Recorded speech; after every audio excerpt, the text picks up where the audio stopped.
There have been talks of a major offensive coming. I've had people like Scott Ritter on the show, friend of the show, former U.S. Marine Corps intelligence officer, UN weapons inspector, talk about his sources telling him that there were major changes coming on the battlefield that Russia was going to facilitate to essentially get on the road to ending this conflict.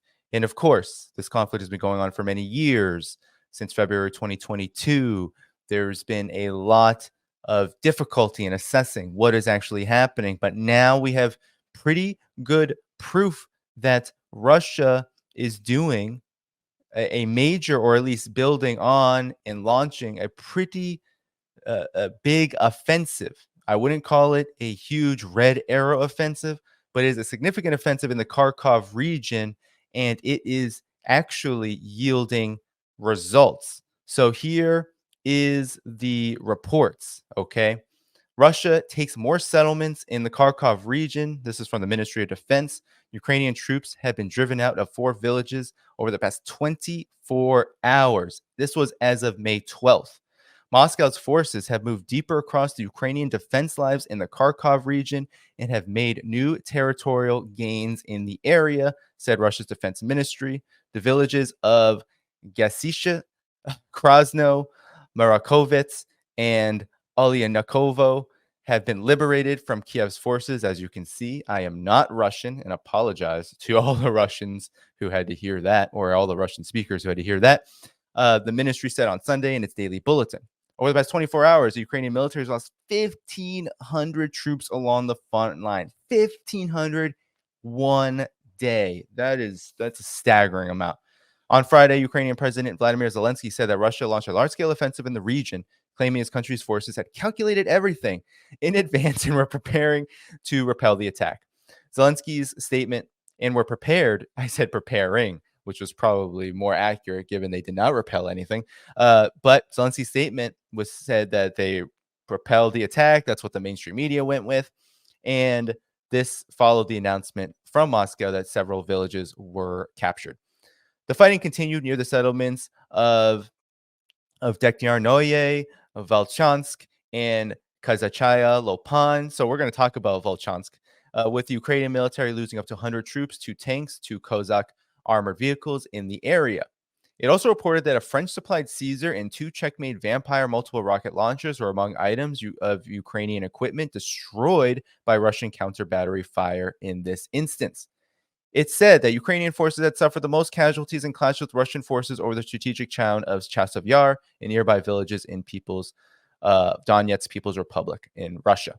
Its losses in this area amounted to 620 servicemen, 2 tanks, a UK-made AS-90 Braveheart self-propelled gun, an American M777 howitzer, and other hardware, Moscow said.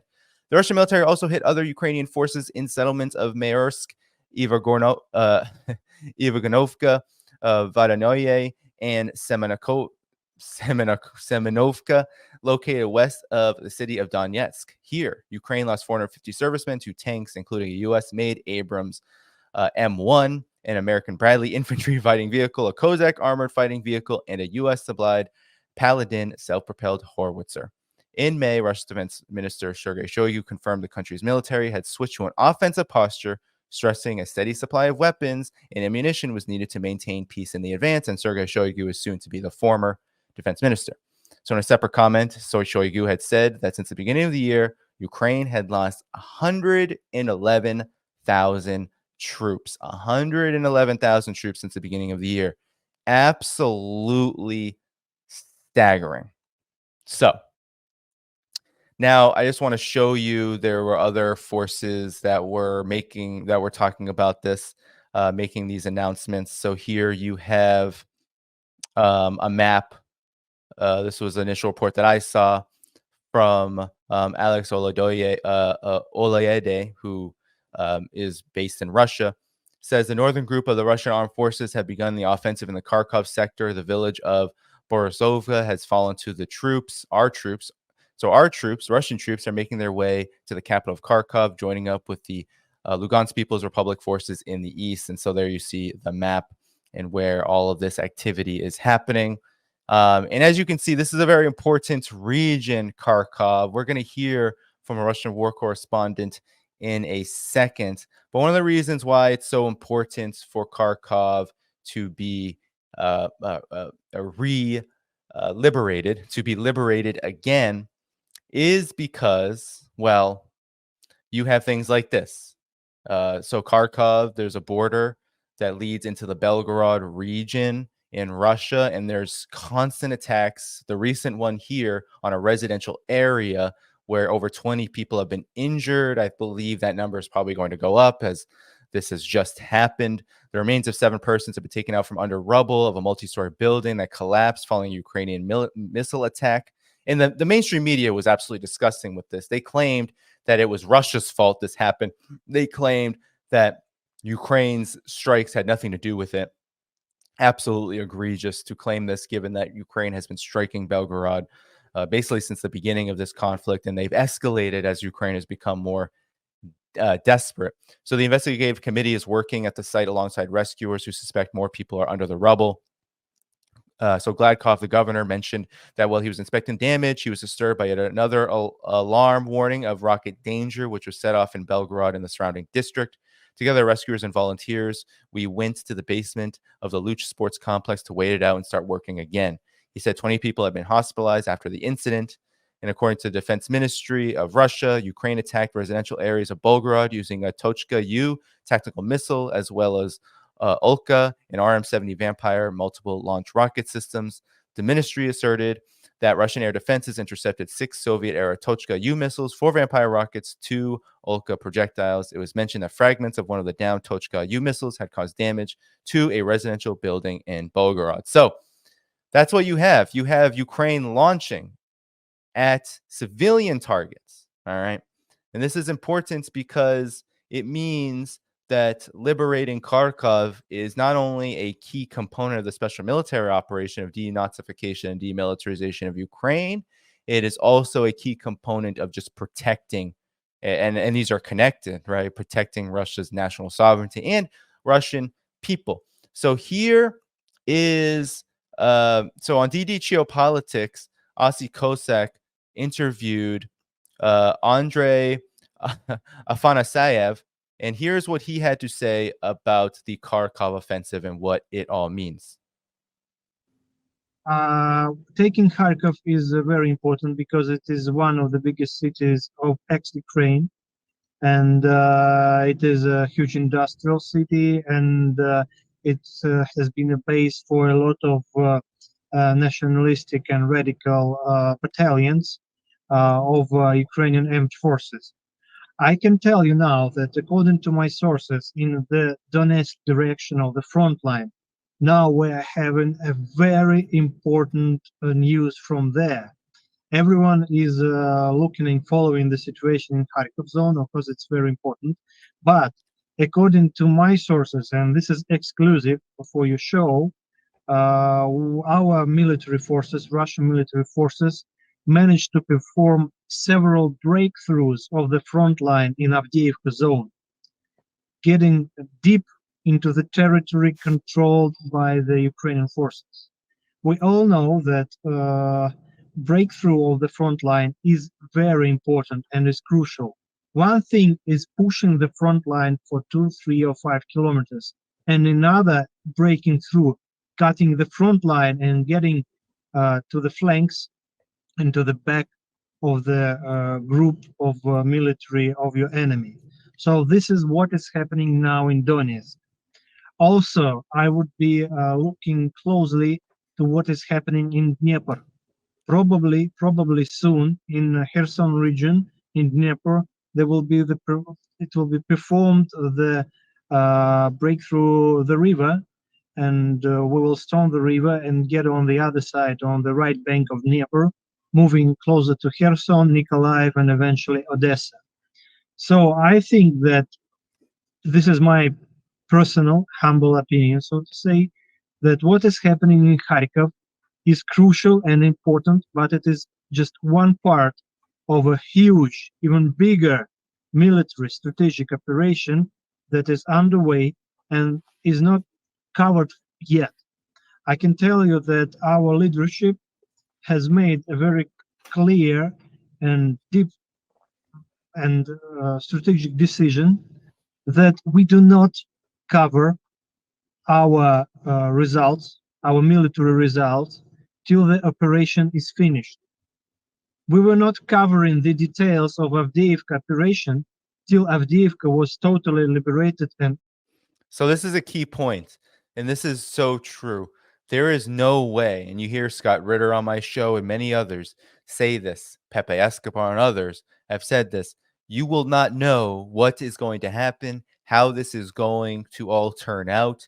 We can only analyze the situation from where it is and what is in front of us right now and what the Russian military is doing right now, because there is no foreshadowing. There's none of this, hey, there's an offensive coming. There's a vaunted counteroffensive coming for 6 months. You're never going to get that. That's what Ukraine did. That's what the United States did. That's what NATO did, because they're not really interested in anything other than these horrific, self-interested, narrow objectives for this conflict. But Russia, because they're interested in winning, they're interested in these very clear principles: demilitarization, denazification, and of course, the sovereignty, safety, and self-determination of Russia. They are not going to foreshadow anything. So I think that's a really important point. and our under our control, because in current situation, open source intelligence makes the most. And a lot of military correspondents, my colleagues, a lot of military bloggers, and just information in media and social media can help the enemy to make better decisions based on this open source intelligence. So now we don't cover at all the details of operations till they're finished. I'm just telling you that what is happening now in Donetsk and probably in Dnieper is even more important. And Kharkov part of it is just to concentrate the attention of both the West and the Ukrainian community and even Russian community for a while, when the other part of the front line is always moving, burning, and we will be getting enormous news from there soon. So that was the report there, and I wanted to pull up. Be sure to follow DD Geopolitics on YouTube and on Twitter. Just follow DD Geopolitics. Search all of that, one word. But I wanted to pull up Sputnik's report that Chasov Yar, the Donetsk People's Republic in the Donetsk region, will be liberated. So this is what the Russian war correspondent, Mr. Andrei, was talking about. He said that this is a really important arena and there's progress being made here. This is just one part, the Kharkov region, one part of this equation. The liberation of Chasov Yar will have military and political importance, virtually ending Ukrainian occupation of the Donetsk People's Republic, a very key goal of the special military operation, and dealing a psychological blow to Kiev's regime's troops. So the head of the DPR, Denis Pushilin, told Sputnik that he is optimistic about the advance of Russian forces toward the city of Chasov Yar and that Russian fighters have already penetrated the city's boundaries. You know, at this stage, the Russian Defense Ministry is providing all information in full, taking into account the possibility of providing information to the public without harming our units. I will tell you, I'm optimistic about the way our guys are organizing their actions, even within Chasov Yar, but we'll be careful not to do any harm. I can say that Chasov Yar, of course, will be liberated. Political analysts explained to Sputnik that Chasov Yar is key to ending Ukraine's occupation of the Donetsk People's Republic. The town has served as a key logistics hub for the Ukrainian army since 2014, and its elevated location offers control of the surrounding area for many miles. However, the liberation of Chasov Yar will also be deeply politically significant, since it was earlier described by Zelensky as an impenetrable fortress. Capturing the city will deal another blow psychologically to the troops, lowering the morale of Ukraine. So that is what is happening. And Kharkov is, of course, a big part of that. And we can see that morale lowering in what is going on as we speak. There is a major conflict, a major battle happening in Volchansk in the Kharkov region, Russian troops are surrounding the city. Ukrainian armed forces commanders are reporting, and just this report is absolutely wild because it just shows how dire the situation is for Ukraine. They're not okay. Ukraine's military, the Ukrainian armed forces are not okay. There's virtually no line of fortifications, Ukrainian military claims. In addition, it is reported that 125th Territorial Defense Brigade fled from their positions. And just look at this narrative. I'll read it. It might be a little small. I can zoom in as much as I can. So this is the commander. This is a commander in the Ukrainian armed forces, Volchansk. Difficult today, strike aerial reconnaissance of the 1st SB 57th Brigade stopped the advance of Storm Z, but the enemy is drawing up reserves. Street fighting began. The city was surrounded. I say this because we could die and no one will hear the truth. Why then everything? The first line of fortifications and mines simply did not exist. The enemy freely entered the gray zone along the entire cordon line, which in principle should not have been gray. And meanwhile, there have been videos.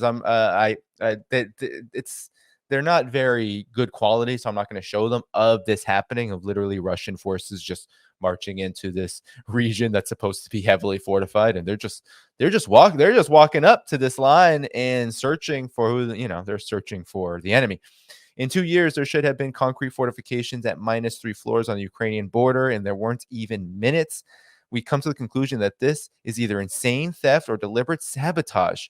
Now we are again losing people, territories, and doing what we already did in September 22nd. I know that 125 TROs who abandoned their positions already, and that they were forced to sign acts of acceptance and transfer of fortifications that were not even 30% ready as completed construction. I hope that those responsible will be punished. Live, everyone. So essentially, desperation in Kharkov. Obviously, Russia is on the offensive, and here is the desperation is so grand that Ukraine is just this is when you start losing the propaganda war, that's when it is quite clear that your position, your situation is just untenable in all levels of war, because politics is an extension of war by other means, and propaganda is not something to judge. It is a part of war. If you are at war, there's going to be propaganda. You need to win the information war because you need morale high, you need support publicly, globally, etc. And this is just not it. So the first T-14 Armada was destroyed using U.S. supplied Photoshop system. Again, this is from DD Geopolitics.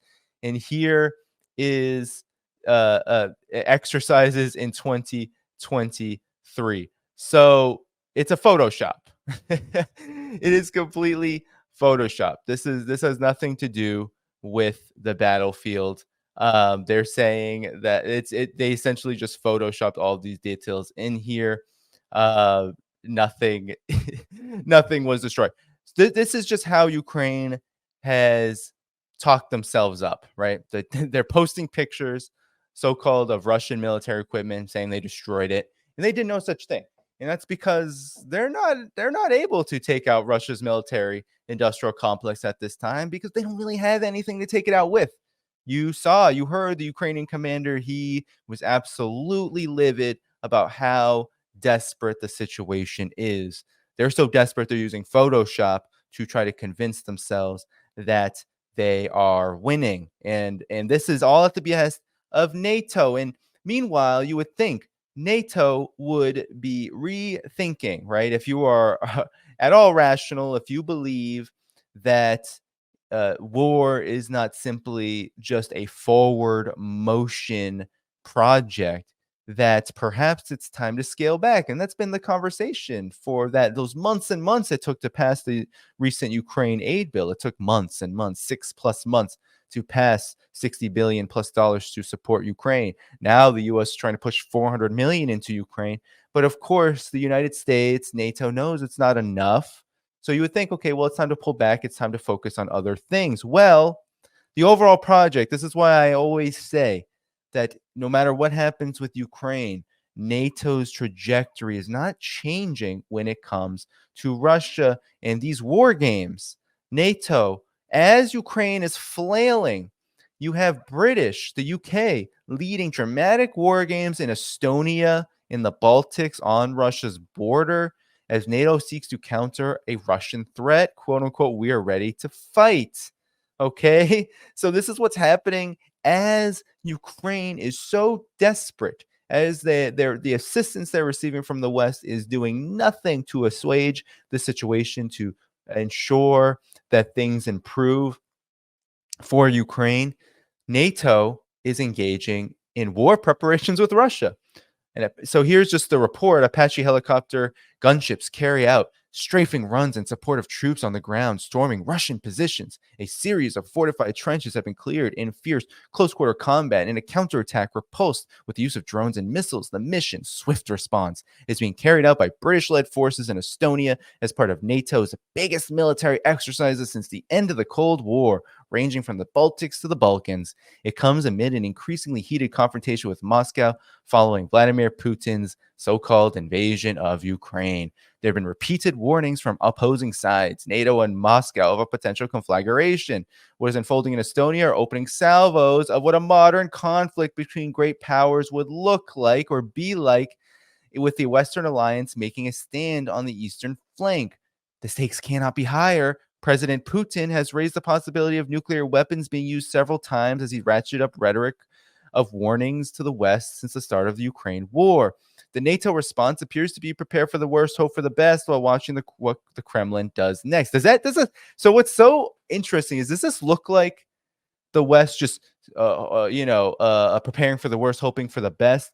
No, this is not that. This is NATO in an offensive posture, literally training for war with Russia on Russia's borders.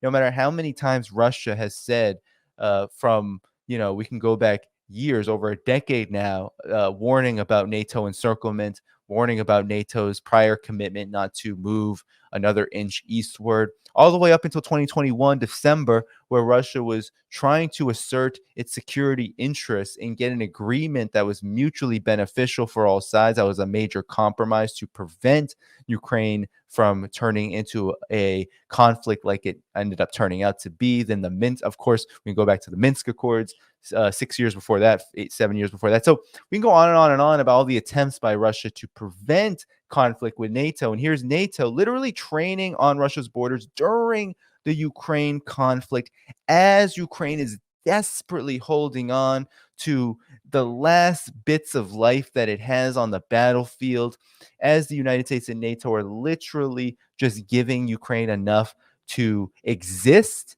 as their forces and their manpower gets decimated, their military equipment gets decimated. It doesn't matter. What they're doing is they're just feeding this constant cycle of death and destruction in Ukraine. And now they are looking to do it.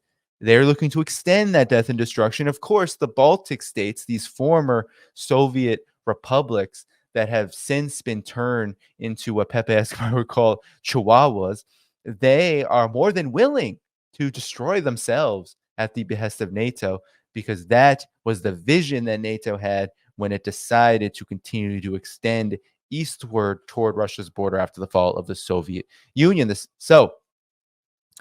Standing on a muddy field in Nurmsi in northern central Estonia, 2-hour tank drives from the Russian border, Brigadier Giles Harris, the commander of British forces in the Baltic, has no doubt of the imperative of dealing with the clear and present threat from the Kremlin. It's very urgent, he said. I'm not going to second guess what may or may not happen, but as military personnel, our job is to be ready. There's no point waiting to be ready. We should get ready now. And what's playing out in Ukraine provides us with lessons we need to learn. Our mindset is, regardless of whether it's today, tomorrow, next year, we must be as ready as we can. We must make ourselves as ready as we can. We are prepared to defend every inch of Estonian land if necessary. In the minds of the soldiers, the strategic purpose and context in which we are doing this training has definitely changed from regular exercises. The fact that we are doing this so close to Russia brings home why it's so important to be here. I mean, this is literally warmongering insanity just being published in the pages of the Independent for us to ingest and pretend that this is normal, that this is something that's desirable.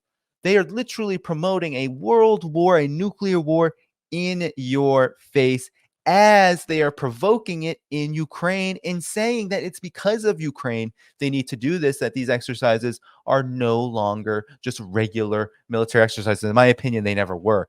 But more than 90,000 troops from all 32 member states are taking part in exercise Steadfast Defender, of which Swift Response is a part, in the drills, including air assaults, maneuvers, armor maneuvers, and fire support taking place in locations including Estonia, Sweden, Poland, North Macedonia, Romania, Hungary, and Moldova. Brigadier Mark Berry, a commander of the 16th Assault Brigade, in which the Parachute Regiment is a leading part, wanted to stress the exercise was not just a show of force. I don't consider any of the activities my soldiers conduct ever as a show. My role is to make sure that soldiers have the right training opportunities and feel ready and prepared to work together with allies or on their own. We, of course, send messages to whoever will listen. We want to make clear that our forces are ready. They're capable of working with each other in any specific time frame. When we are training, we're looking for lessons from conflict zones anywhere we can get them. So they're talking about the training getting as realistic as it gets.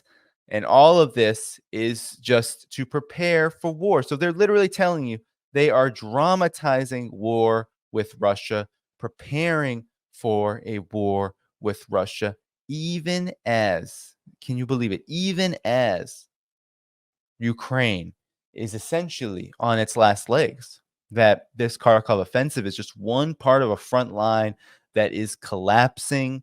Russia is on the move everywhere. NATO, the United States, whatever it is giving in this aid package, from the $60 billion aid package from the United States to whatever NATO can throw at Ukraine, it's quite obvious that it is not going to be enough. These movements are happening on the front line now. And NATO is in Estonia right now talking about, we are going to defend Estonia. We're going to defend the Baltics. We're going to defend all of the territory essentially along Russia's border against Russia as the pretext for preparing for war with Russia, which is really a war on Russia. This is the reality behind the spin. So what we are essentially dealing with is a rabid, out of control war machine that is looking to escalate a completely dangerous situation that already exists in Ukraine. It's not just going to be Ukraine. When Russia is victorious in Ukraine, it will, of course, change the geopolitical calculus in favor of Russia, but that doesn't mean NATO is going to stop its offensive posture towards Russia. I think that we're going to have to look at the reality differently as it exists right now. Just like we can't predict how Russia's military is going to operate in any given moment to the next on the front line, we also have to understand that we also can't predict how NATO is going to react to a rising Russia. We can, of course, predict the overall posture. We can see the lessons of history, but we cannot say that, well, when Ukraine fails, NATO is just going to pack it up and they're going to stay in their lane, not move another inch eastward, not provoke war with Russia. All of that would be naivete. They are training right now along Russia's border as Ukraine is crumbling. And that should give all of us pause. That should give all of us the instructions we need to know, to understand that Ukraine is just part and parcel of an overall policy of the U.S. empire, of NATO stand, as Pepe Escobar would call it, to destabilize Russia. It will fail. It will fail. It already is failing. But that doesn't mean there won't be wars, there won't be death, there won't be destruction, and there won't be the threat of nuclear catastrophe, which, as history shows, the collective West has been the purveyor of, has been the leader of, has been the force that has not only used these weapons, but has created an environment where these weapons are such a danger to humanity, has caused the needs for deterrence, for nuclear deterrence among other countries like Russia, China, the DPRK. We can go on and on and on. It is the United States, it is NATO that is the problem. That isn't being a Russian agent, that isn't being a Putin puppet, that isn't being some kind of spokesperson for the Kremlin. That is just being truthful. The proof is not in the pudding, it's in the facts, it's in what's happening right now. So we all need to wake up, and we need to be preparing for the worst, but fighting for the best, waging peace. Thank you for tuning in to my latest video. I appreciate all of your support. This channel, however, needs your help. I am seeking to make this channel more sustainable in the long term and upgrade necessary equipment to ensure that this work continues onward and makes progress to give you all of the geopolitical analysis that you all deserve.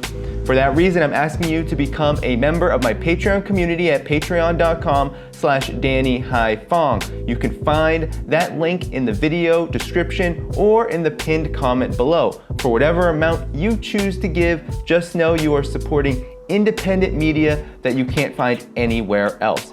Thank you so much, and I look forward to the next video.